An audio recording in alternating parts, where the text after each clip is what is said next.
Hello, hopefully you can hear me out there in Shaft World. I can see a photograph of Matt. That's not what I want to see on the screen. That's a terrible thing to be looking at. Hello everyone. Welcome. I've just seen all these wonderful people who've joined in. I'm really honored to have you all here and really pleased to be talking to you tonight from the front room and from, there's Paul Pritchard, and from Tasmania. You get Paul, obviously. It's this is really good fun. A year ago, we'd planned to bring Paul over to the UK from the Antipodes and talk to us live in the back room of the last car. That fell through. Really sad about that because that would have been just the event of the season. There would have been tens of people queuing up to come into that, so it would have been amazing. But that didn't happen. COVID came along. COVID threw the spanner in the works. But still, we're here now. We're all used to this sort of vibe. And we're going to celebrate this amazing character tonight, Paul Pritchard. When I started climbing was this sort of scruffy, dirty sport that lived behind the cupboard, and the champion of these scruffy, dirty people, almost the presiding spirit of British climbing at the time of what I was interested in was Paul Prichard, this skinny sort of, you wouldn't have, like in the 21st century where you wouldn't have called him an athlete, probably like even in a 14th century way, he wouldn't have called Paul an athlete. He was just an adventurer who strewed himself across rocks and did amazingly bold things, amazingly impressive things. And to me was the most interesting, cool character of all these amazing, cool characters who were around in the 1980s. So Paul Pritchard, amazing to have you here tonight. Hello and welcome. Hey, well, what an introduction. Thanks, Matt. Thanks, Niall. Thanks, Graham. I'll tell you what, though, I'm very angry with you for getting me up at 4 o'clock in the morning. That's what time it is in Tasmania. Well, Pretty not good now. effort. It's like 6 o'clock now. But yeah. Time flies. But amazing you're here. welcome, everybody. My God. You're here to tell us about all sorts of cool stuff tonight, and we're going to stretch back to the mists of time and everything up until the present day. yeah. I don't know. Where do you want to start? So, an introduction to people who may know more or less about you. The 1980s was a real flourishing scene of, it was known as adventure climbing, where the sort of, I once heard you described as a failed Yorkshire sport climber, Paul, someone who was who not up for Malum. So in order to, I know this morning you posted something from a talk you did during the week where people were saying lots of amazing stuff about you, using words like resilience and survival. I don't think you're going to get so much of that here tonight. We're here to sort of belittle you a little bit, if that's okay. Bring you back down to earth No, from yeah, from that amazing thing that's earlier. So that's what the Aussies think of me. well, they don't know you. No, They don't know you. not what you think. So this amazing adventure thing was happening, and people like you had moved to North Wales, where in time you get these scenes where an energy comes upon something and something seems to happen, a really special thing seems to happen. And this was the mid-80s in Llanberis, and this adventure climbing scene.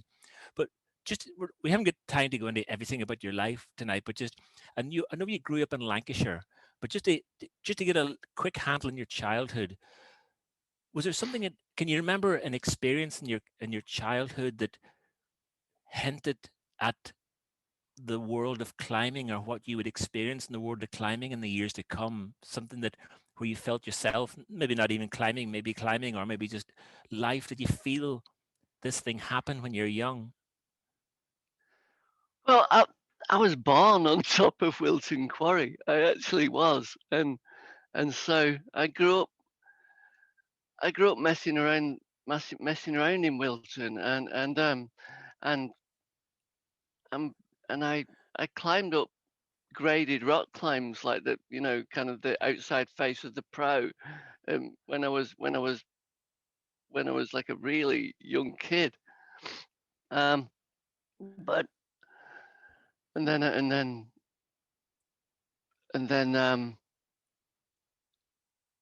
I used to throw petrol bombs at the climbers and stuff like that, and in fact, years later, I think it was John Monks told me that about this kid that was throwing petrol bombs at them from the top of the quarry, you know. But so when I was also really rubbish at academically at school, and also really appallingly bad at team sports, and then when the physics teacher, Harold Woolley he was called, when he suggested that a group of us go climbing and at Wilton, that's when I started. I'm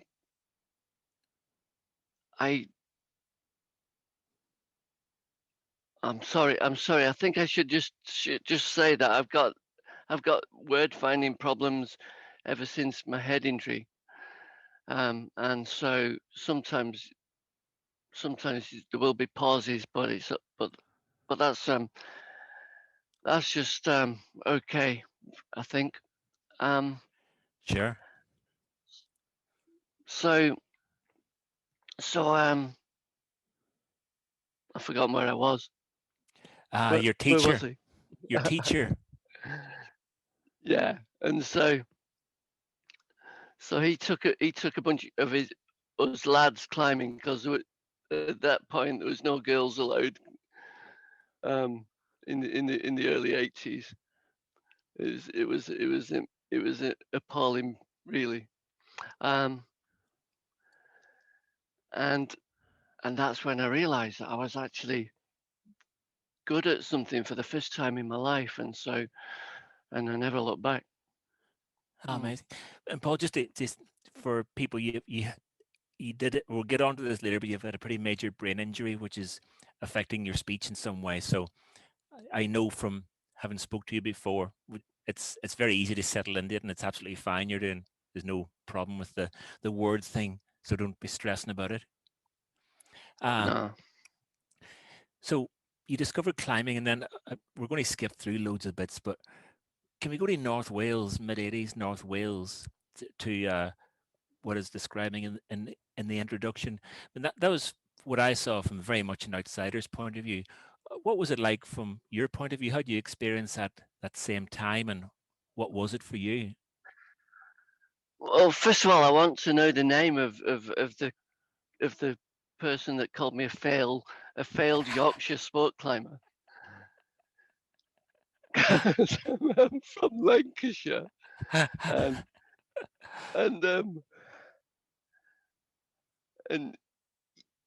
yeah, no, I was actually rubbish at sport climbing all the time, though. So maybe a failed Lancashire sport climber would be Right. more accurate. But I moved. Well, first of all, I think Tim Lowe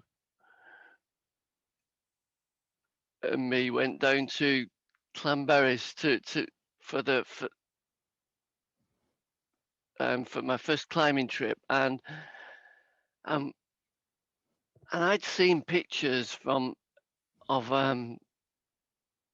you know of this magazine article called State of the Art, or Slate of the Art, about the slate quarries, and it was just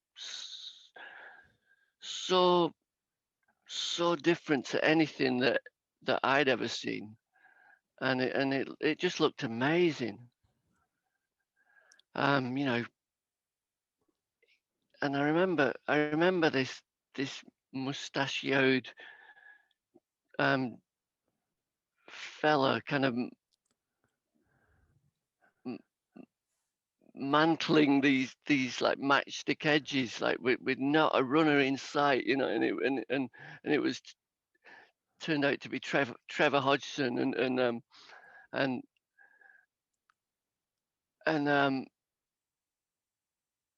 then sure enough, 2 months later, I was living in the toilets at Vivian Quarry car park, and the women's toilets actually, because they were much cleaner, and you could tape the hand dryer button down so that you could have a centrally heated toilet all night. Luxury.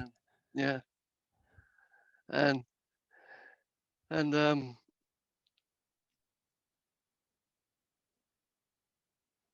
and then about, I was just fascinated by the quarries. I guess it was the same kind of post-industrial landscape that So I was used to with I would, the gritstone quarries. so the quarries were they were just tottering piles of slate hillsides that had within the last 50 years, 40 years stopped in mind, very sort of unstable, but had these beautiful sheets of rock every now and again, and they had been very little climbed on, unlike the Llanberis Pass. So there's suddenly like a massive uh, explosion and exploration in these crazy places, wasn't there, and getting to grips with it. Oh yeah, and it was amazing, really, wasn't it? With um, all the, all these ladders going all over the place and tunnels, and it um, just just unreal, and these sheets of rock like the rainbow slab that kind of just blank, seemingly blank sheets of rock with just acres of space on them for new routes, wasn't there? Yeah, I mean, it should be said that me and Grandma go back a long way, from, don't we? And you were part of that, weren't you? Really?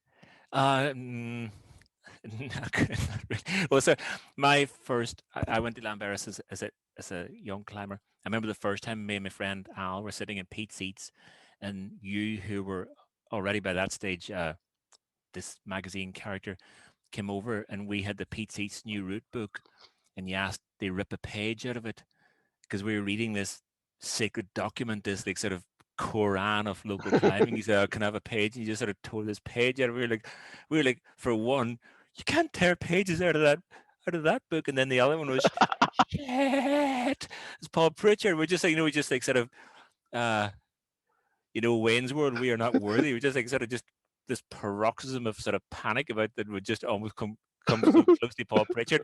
So I think that makes me think that no, we weren't experiencing it in the same way, Paul. I think you were a famous Well, climber, and me and my friend Al were two little sort of starstruck children. So by that stage, you must have been really pioneering things and finding. Did you find some amazing? What did you find in Llanberis, and from climbing and your life point of view? Did it just click into place for you? yeah. So I think I was really lost up in Lancashire. Couldn't. I I, Lost how? I Lost how? was lost. Well, I was the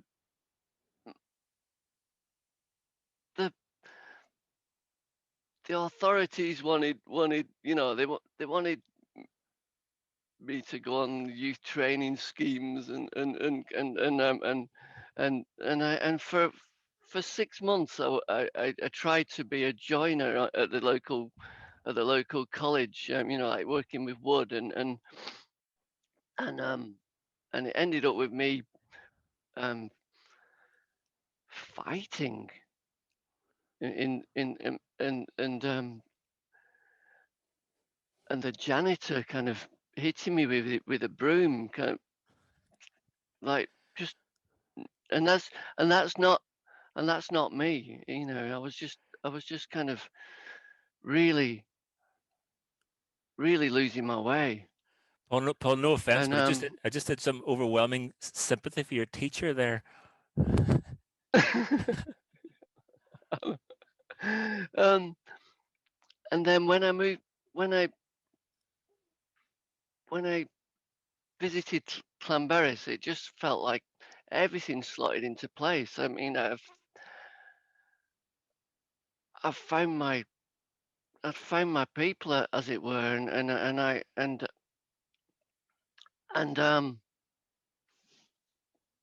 I mean, they were all just as bad as me, you know, or as naughty or whatever you want to call it, and it was I mean, I've got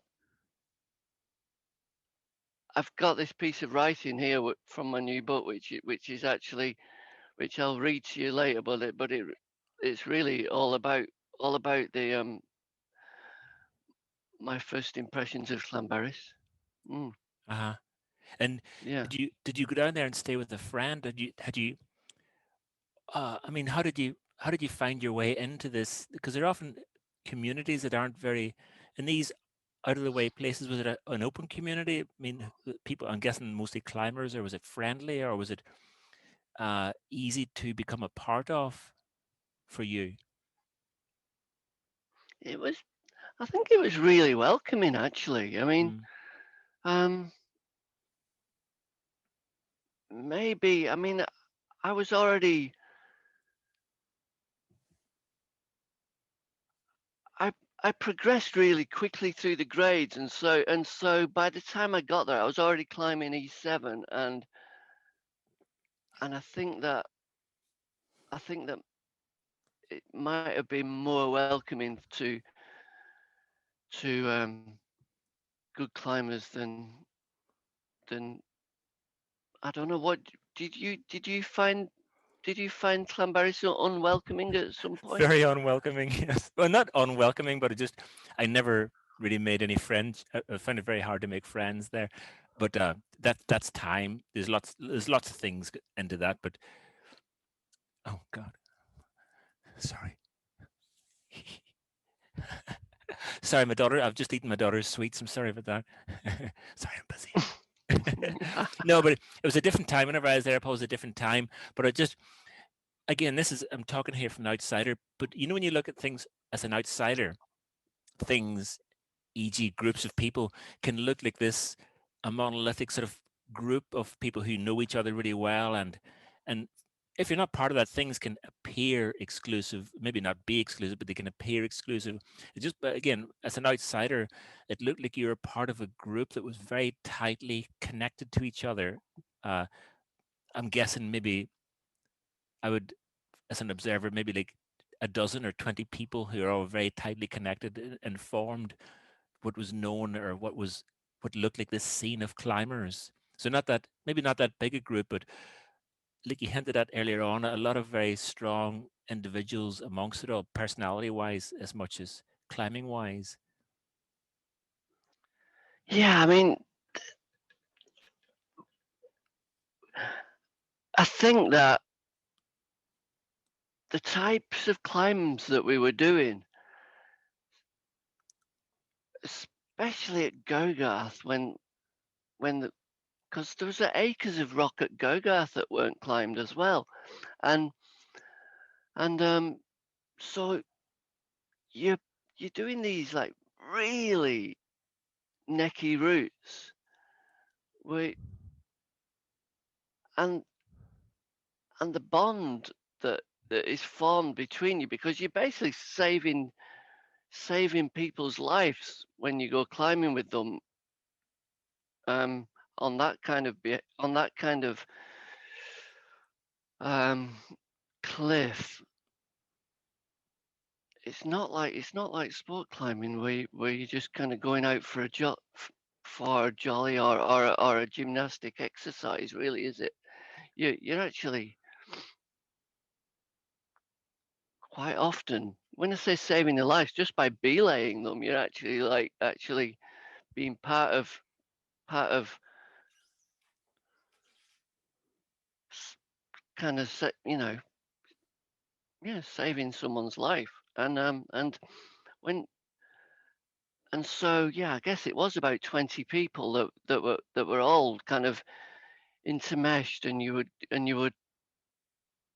would be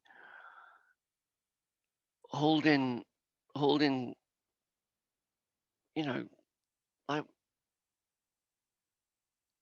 you'd be holding somebody's rope on on some terrifying ordeal on North Stack Wall or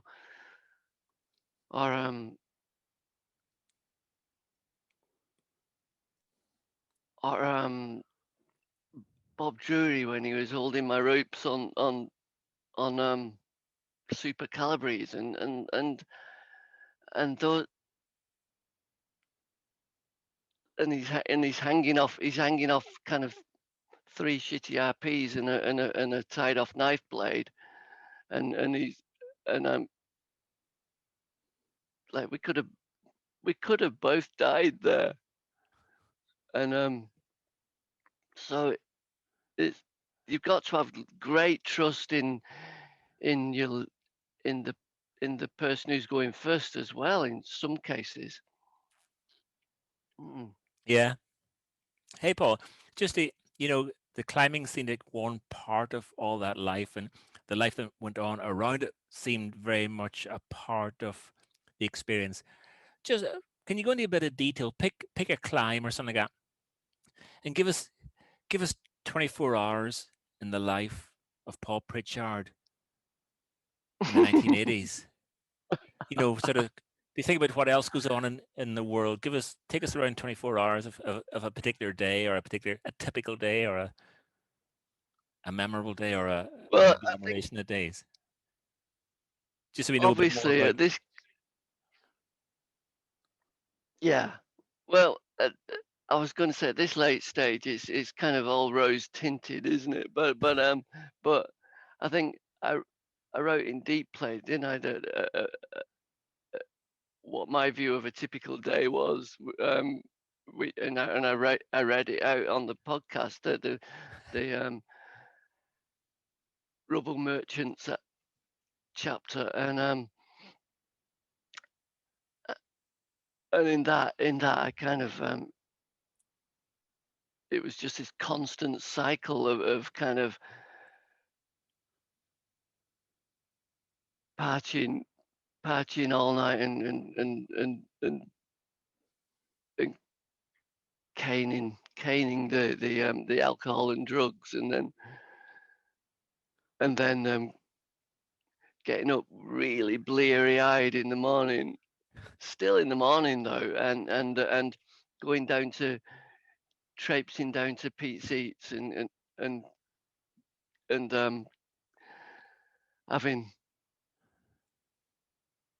having beans on toast or whatever at Pete's Eats, and then going out to Gogarth, and then with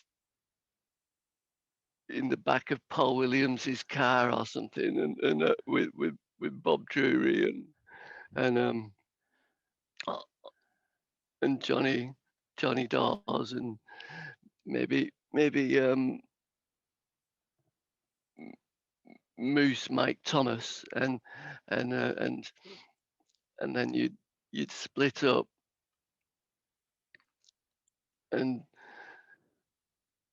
and we might go to South Stack and Johnny and Mike would go to kind of the main cliff or something, and then and it and it felt like it never went dark because it was just and just these endless days of um of summer weather out there on the island. You look back at at, at the pass, it would always seem to be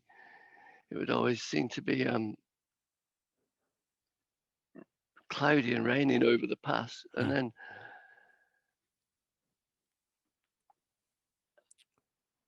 and then you just have this terrifying ordeal somewhere where you'd be like pulling off blocks and and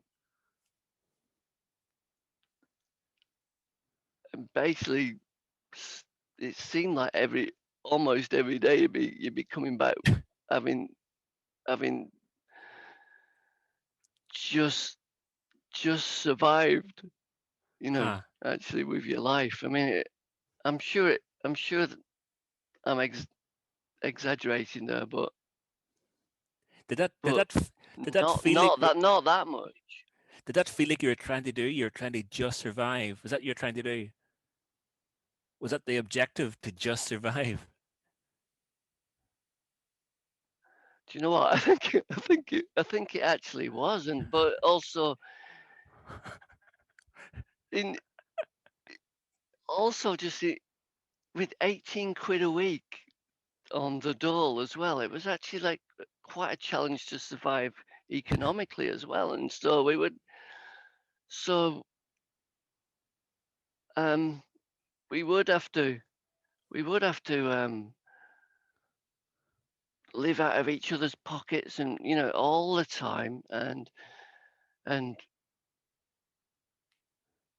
um, and do all sorts of dodgy deals just to survive in that kind of arena as E- well. Example? So Example? example, it's um I, uh, I don't want to implicate myself. I'm sorry. Well, No, implicate I somebody don't else want then. to. Implicate somebody else. No, but like kind of when Trevor kind of went down to the co-op, shopping in the co-op at like midnight, and and and through the back doors, and came away with kind of 30 bottles of spirits that we would, and stuff like that. Yeah. So I quite bad behavior, and then we were but then we were, yeah, just surviving all the time, I think. Uh-huh. But also at that point, you got to put it into context where there's 4 million people unemployed, and the the the government seem to be saying by their actions that that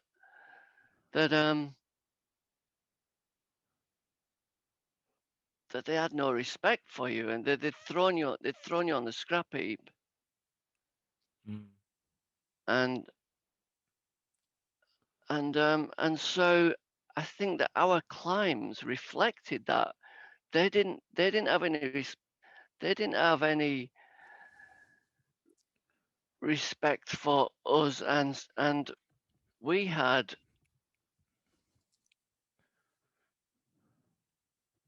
little respect for ourselves. Ah. That's what I that's what I think Was that at that. Yeah, they had go on. that lack of self-respect? Was that liberating? But as obviously it sounds the way you're describing it that allowed certain things which sound in a way like really positive things that that that lack of respect give you the freedom to fire on, do whatever you chose. So it was a gift.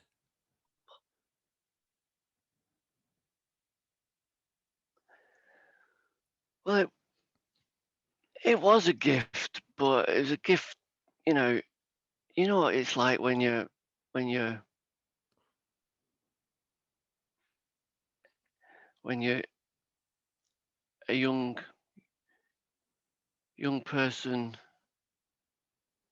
like I think maybe especially young lads, they're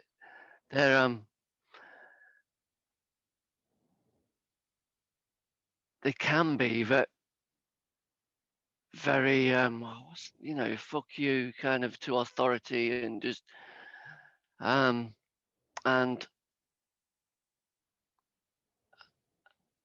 and we were all the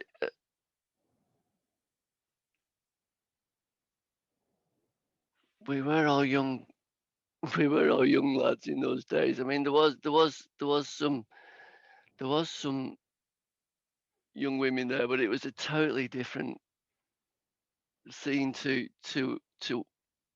what it is now. Um and so it was just it was a very unique time that I'm not even sure whether it could happen again. So sometimes I've just gone through some of the comments people are writing, and a lot of people are saying about how people are saying, no, you're not rose tinted. It was amazing in there. I think a lot of people will share that feeling that it was a really incredible time, that vibe, that cast of characters, what was happening, climbing and the freedom. Sometimes wondering people, for example, you in particular, if you are experiencing that thing, are you conscious at the time that this is it? This is, you know, the way you're looking back on it now, talking about it, are you conscious at the time how special this is when you're experiencing it? Well, when you're in there, I don't think you are conscious of it. It's just the way that it is. I mean, but we were definitely living in the moment, and that's a great thing to be doing. I think there's no other way. But and so,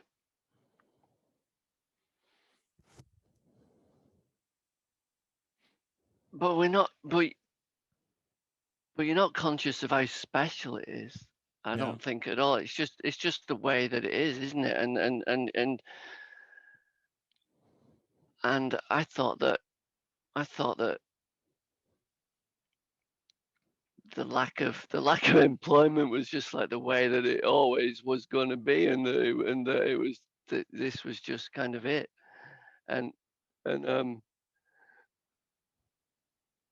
I mean, we did make the best of. We made absolutely the best of it. What is really amazing though is that now we are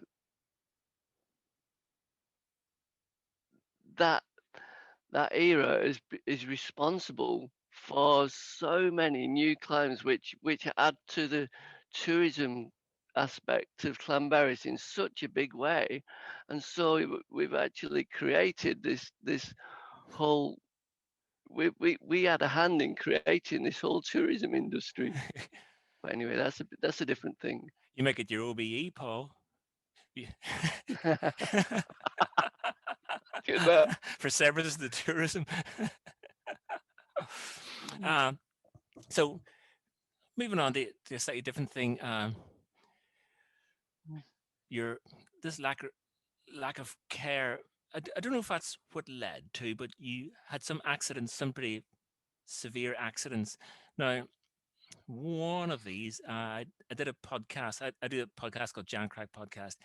In this, I interviewed an Australian climbing photographer called Glenn Robbins, and Glenn described being climbing with you one time on Gogarth.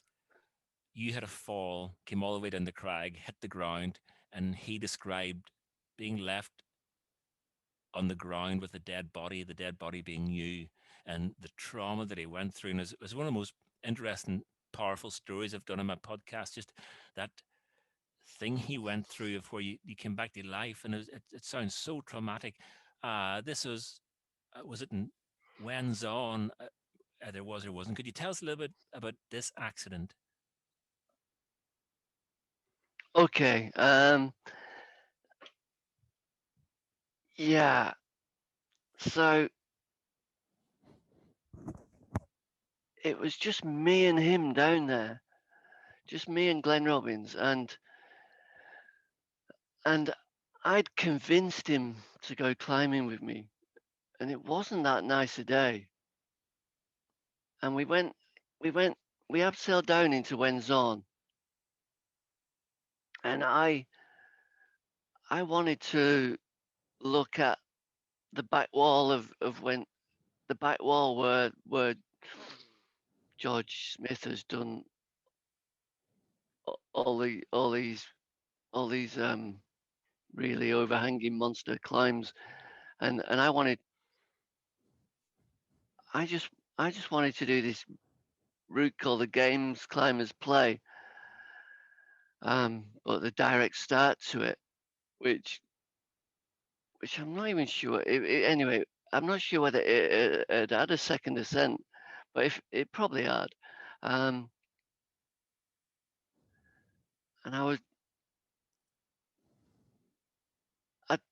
I'd climbed up almost to the belay, and it was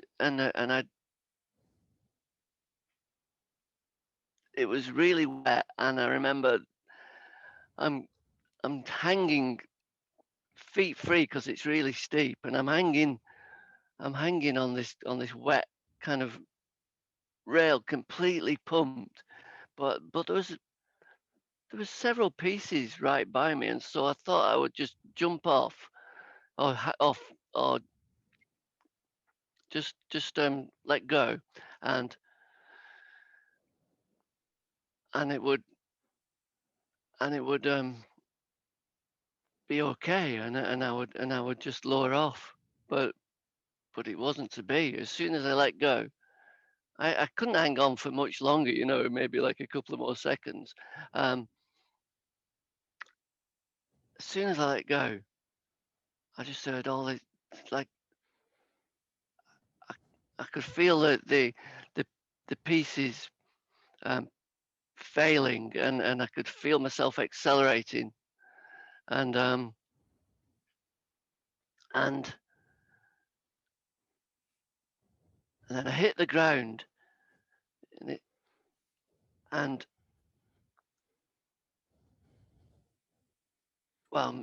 broke my lower leg, and then what happened is I tumbled into a kind of sea washed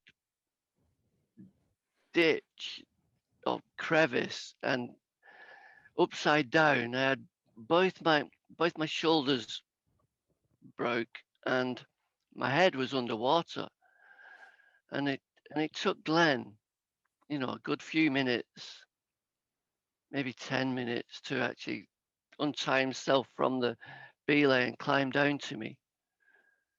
By that time, I wasn't breathing, and I was unconscious, and I drowned. So Glenn put me on over his shoulder. He's a strong guy, and he climbed with me up to this ledge, and at the bottom of Dream of White Horses, and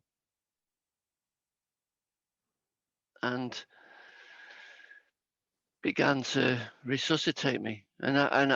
Meanwhile, I was just having this like gorgeous experience of being in a a kind of summer evening garden with bees buzzing around, and surrounded by tall hedges, and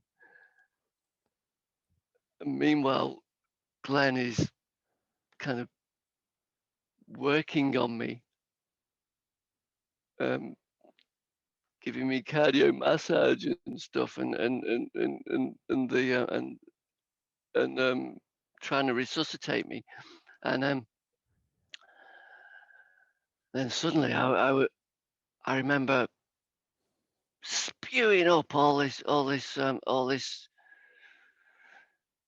red seawater, and then that's when the pain started. Then it was like fully painful. So you were in death there. Were you? Did you? Do you look back and think that was you being dead? That how dead were you? Well, I couldn't have been very dead, but it felt like I was dead. Yeah. I mean, Right. Wow. Glenn said that he couldn't find a pulse on me. That I'd gone blue. That's what he said I mean, You're like that. You were like that normally. um, we we can't. We do talk about it, me and Glenn, sometimes. Glenn lives here in Australia as well, and we do we do we do visit each other from time to time. Mm. Huh. It sounded like a very powerful experience. From hey, Paul. Before we move on from Lambert, I'm going to suggest we go and look at some photographs soon. But before I do, just to leave this all behind, again, talking about all these people who you were surrounded by at the time, and again, from very much an outsider, knowing a few of them, but it looked as if you had all so much love for each other back then. All you all seemed to really love each other. All those people involved in that climbing scene and the periphery around. It seemed like a really healthy, not remotely competitive, but just very supportive and very lucky thing to find. I don't think it was competitive. Um, and it was. I mean, when you it, we did have a lot of love for each other, but it was very promiscuous scene. Mm. The people were sharing the beds and sharing everything, and it was it was a irreplaceable, really. I mean, I've never I I know that again, because as a young person, it it's the formative years of your life, isn't it? And they they're always going to be the best, hopefully the best part. And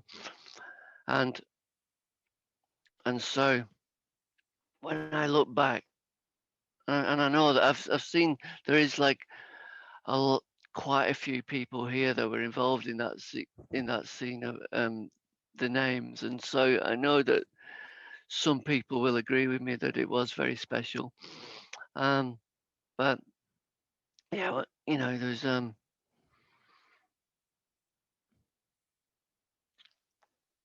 love. Um, I'm just trying to think of it. I'm just gonna.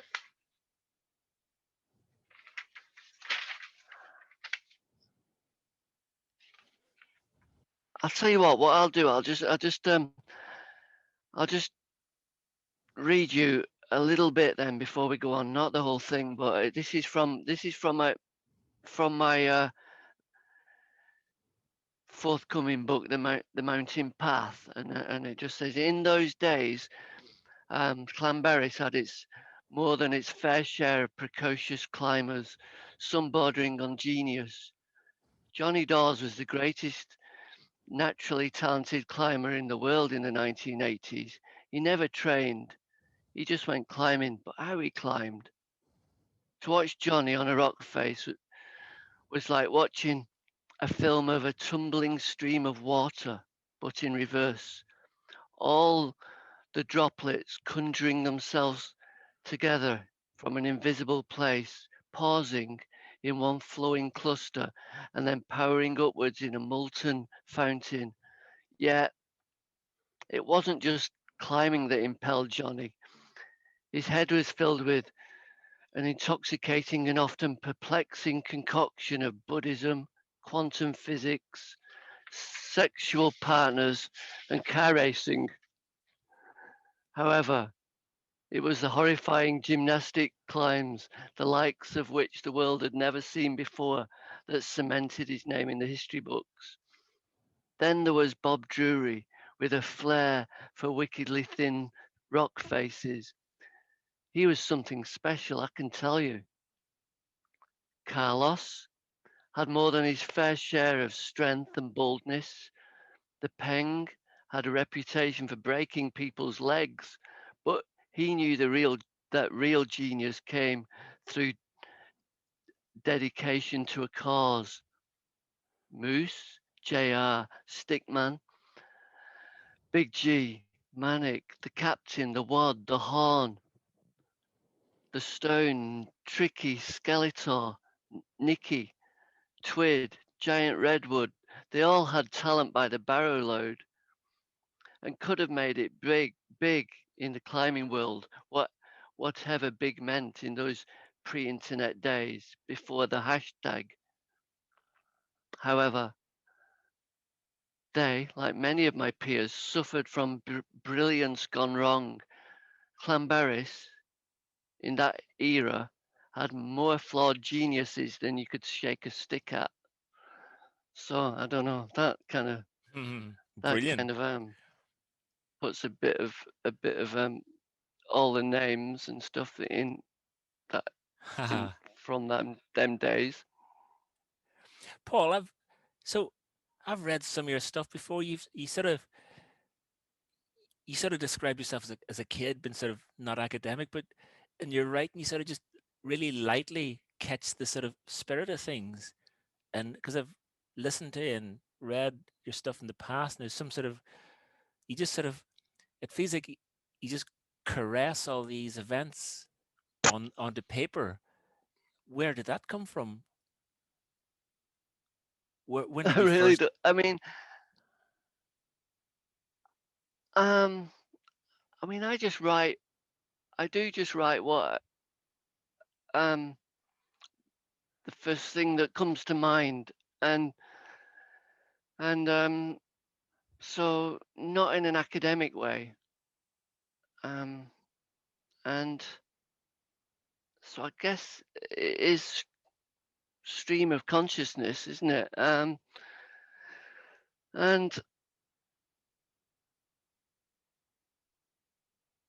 I think that my lack of schooling is is what might make me uh, reasonable as a writer. You know, A I bit like don't know. the gift of lack, the lack being the gift again. You did. Yeah, I think so. I mean, don't get me wrong. Since since coming to Australia, I've done a university degree and stuff now, um, but I didn't start my uni degree until I was 36. So, Yeah. writing. Do you have a love for writing, a connection with writing, the act of writing, and the sort of the process of it? Do you have a as a something that's inside you now? Yeah, well, Deep Play was a collection of stories which I was writing since the 1980s. So I have actually been writing now for when like since the 80s, so kind of That's at least 10 35 years. years or That's at something. least 10 years. Yeah. Can you But remember the? Can you that remember was the what. the first your first experiences of sort of getting onto paper what you're trying to say? Can you remember when that you know? Because it must have happened since leaving school. Can you remember your first experiences of that when you go, "Oh, all right, this is the thing I'm trying to Well, say." I think that I really wanted to make it as a climber, and one of the ways to make it as a climber in those days, because it was to write about your experiences. I don't think it's that important now. And obviously this was in the days before um YouTube and fast films. So you had to. I remember my first piece of writing was about red walls for High magazine. I read that. It blew me away. It blew my mind. I read that at the time when it came out in the magazine. I said, Yeah, fucking hell, man, this is amazing. This is amazing. Sat in Ireland, sat and I in think Derry reading this amazing thing. yeah, I think that was 1987.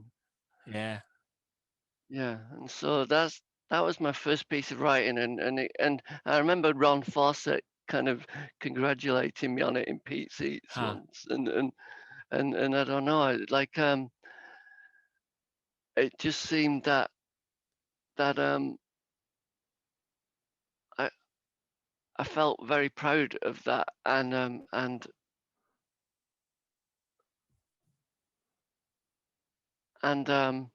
I can't remember what my second piece of writing was actually. It might have been something about the scoop. Mm. On Strawn Ullerdale with Johnny Dawes, and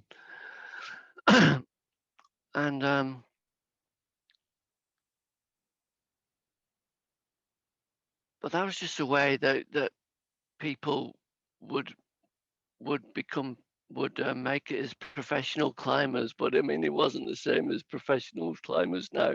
Yeah. Yeah. Before we move on, have you anything else you could read us? I think it was really lovely hearing that. Any more scraps of paper you'd fancy reading some for us? That was really Well then, interesting. well, this is the next paragraph, right? Reality was either too simple or too much to bear for these unstable rock artists. They wanted to test life. They wanted to test the limits of life. They wanted to find something fantastic. Many found transcendence, if only for a moment, on the mountains and sea cliffs of North Wales. There were climbers who searched for the eternal in drugs, some in partying and dancing all night.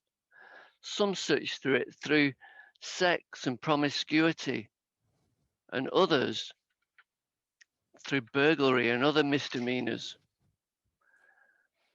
I realize now we were all blindly searching for truth in our own way, and some found the eternal, really found it at the bottom of a cliff.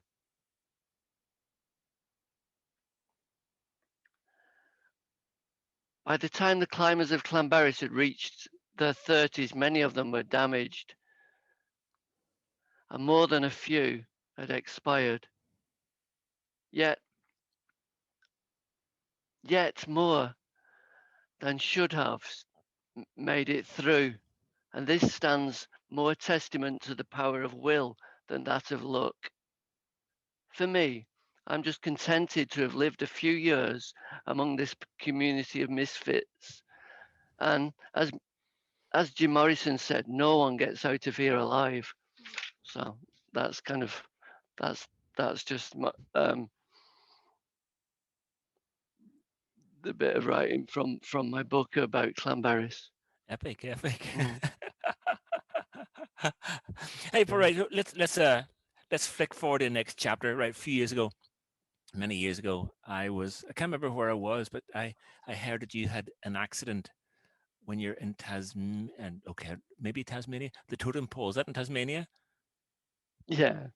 Right. So Yeah, I and think then so. See. I can't remember where I was, but I heard that you'd been taken to a hospital near where I was staying in Liverpool, sort of the world sort of direction. And I so I went and called in to you in the hospital. I didn't. I was a bit shy because I didn't really know you that well.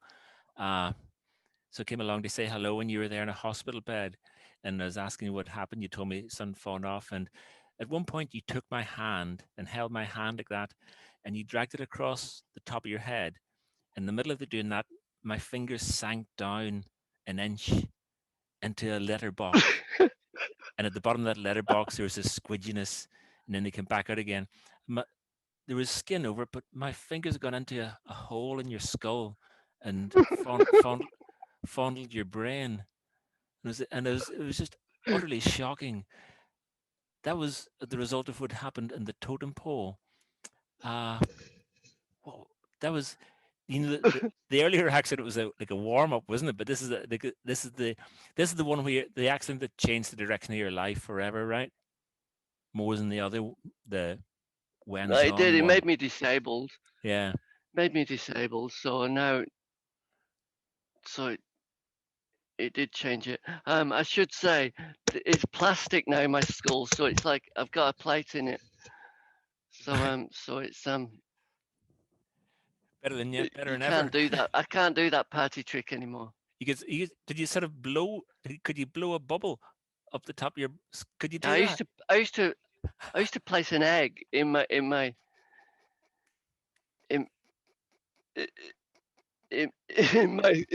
ditch in my head, and then I would stay completely still, and I would increase the intercranial pressure in my brain, in my skull by like going like, and the egg would fall off and smash. God. Anyway. How do you reflect on that now? I wonder if everyone knows the story. A piece of rock during the abseil, a piece of rock fell off, hit you in the nut, and smashed your skull. Yeah. So, I'll just quickly take you through that accident then, shall I? I mean, it's probably because some of the people might not have heard it, but I was down the bottom of the Totem Pole, which is probably the most slender sea stack in the world. It's 65 meters high and only 4 meters wide. It's so slender that it sways slightly when you stood on top of it. Yeah, just in a stiff wind, and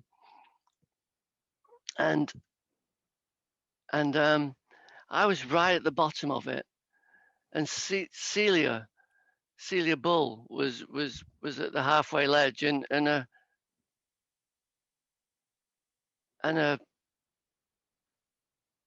shard of rock about the size of a laptop computer came off and hit me on the head like a blow of an axe, and then Celia had to haul me up a vertical face for 30 meters, like hauling a dead body up a block of flats, and make me safe on this ledge. Then she had to get herself off the totem pole. It was just me and her down there. Pretty remote place. Really remote. Yeah. In those days, now it's a bit more popular, but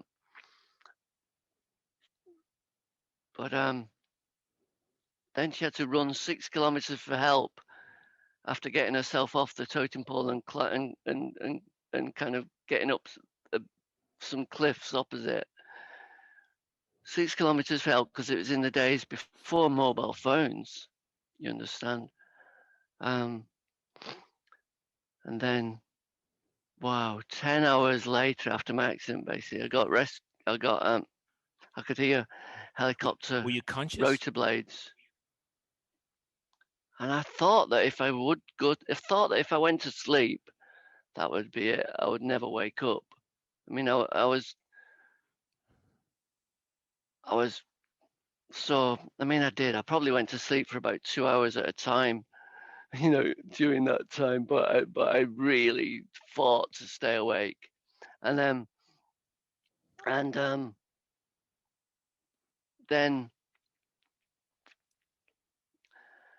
a paramedic abseiled down to me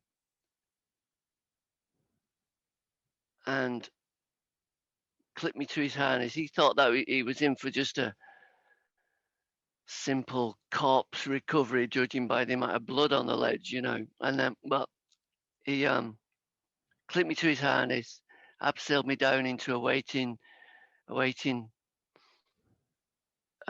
boat, which was going up and down by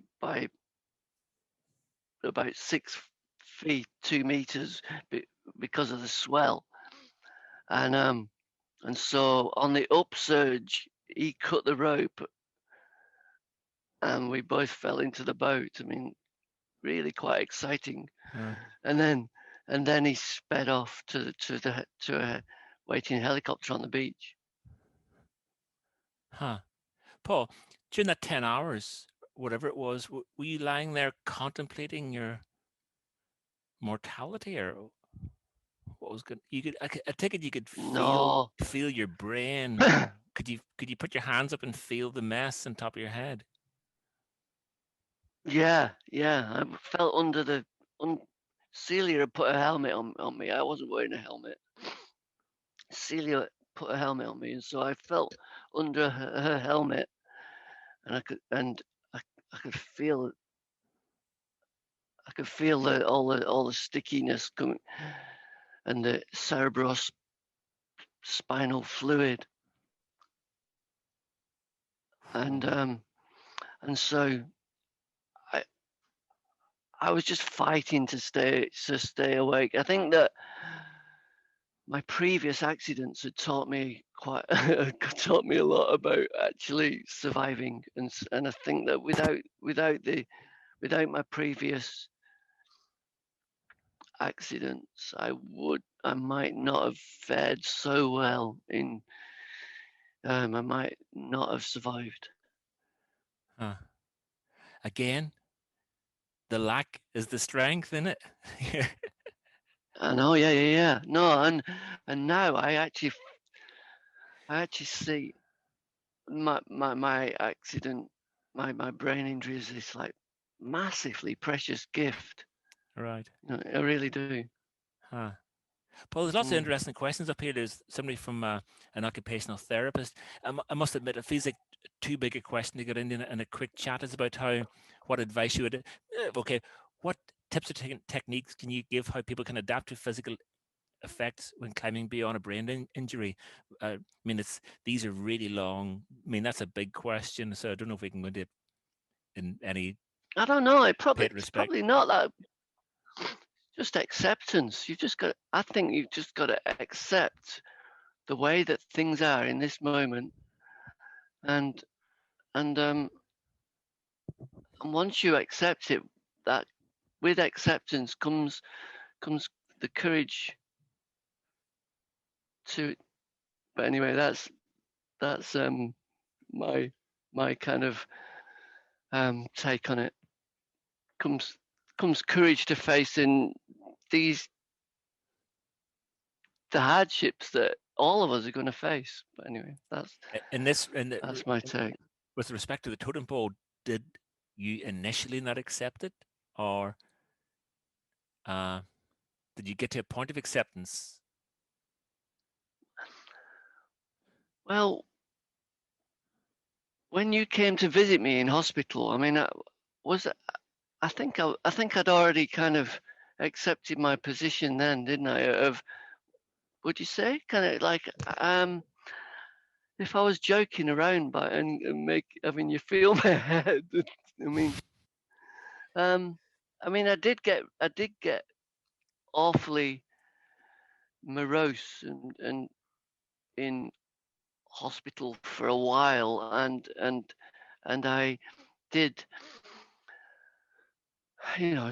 have to go on antidepressants, and I did get really sad when I was selling all my room full of expedition gear, thinking that I'd never go climbing again.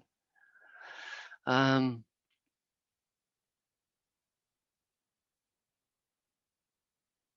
I think that I accepted my lot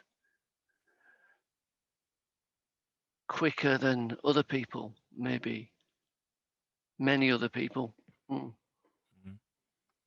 Again, this reflects, just thinking off the top of my head here, I remember seeing you around and on films again.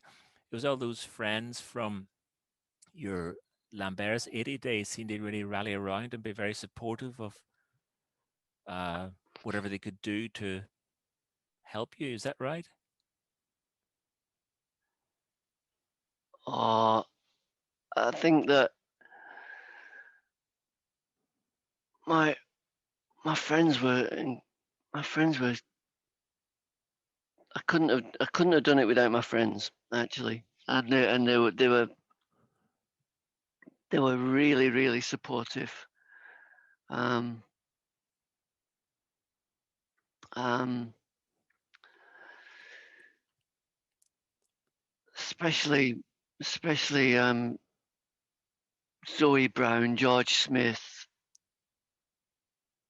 Noel Crane, Crispin, Waddy. They were all just incredibly supportive and just bent over backwards to make me feel like part of the community again. Yeah. But having said that, I couldn't live in Clanberis for very long after that because I felt like there was so many. They were just still going out climbing every day, and I wasn't, and so it was like this. I began to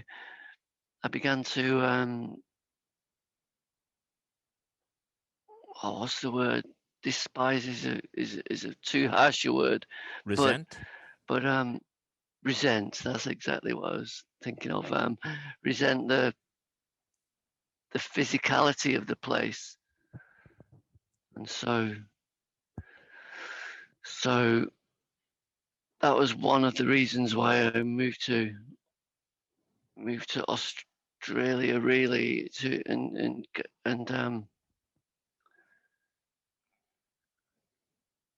and just an absolutely different scene. Yeah. There's someone on the chat called Laura pointed out you've gone back and climbed the totem pole since that. Was that a was that a way of ending a chapter on all that? Yeah, I mean, obviously that was 18 years later, and it was the only, and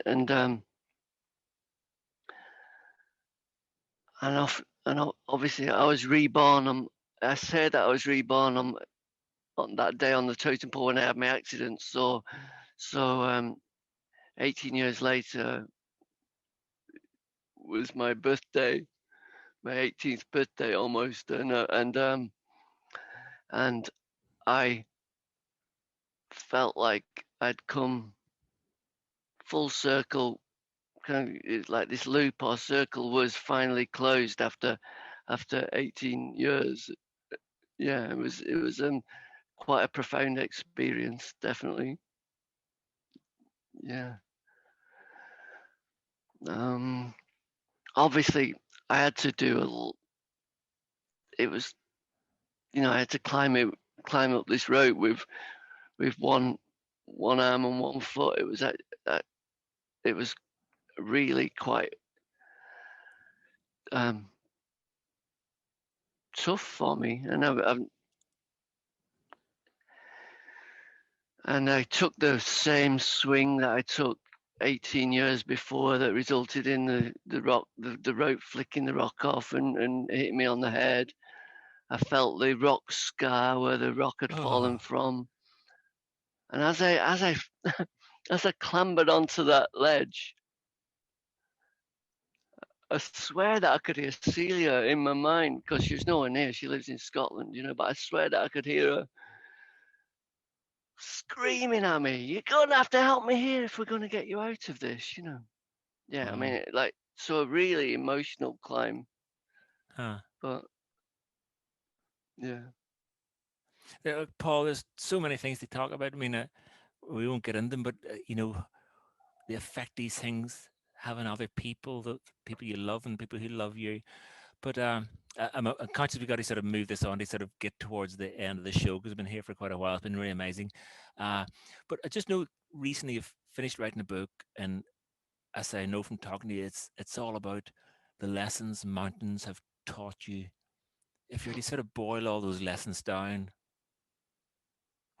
firstly, no, answer this question, then tell us about the book when it's due. If you were to boil all these lessons down to the essence? What's the essence of what you've learned from it all?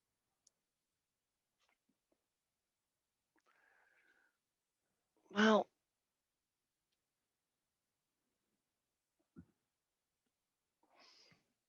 I'm trying to think of something different to what I was just talking about. With see, some people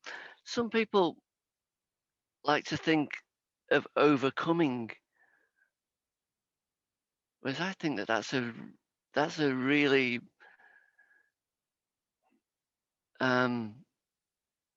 unfortunate kind of way to look at it. I never overcame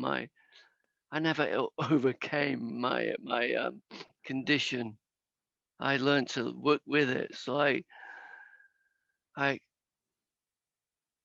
I accepted it, and I so that's I know it's exactly what I said before, that with acceptance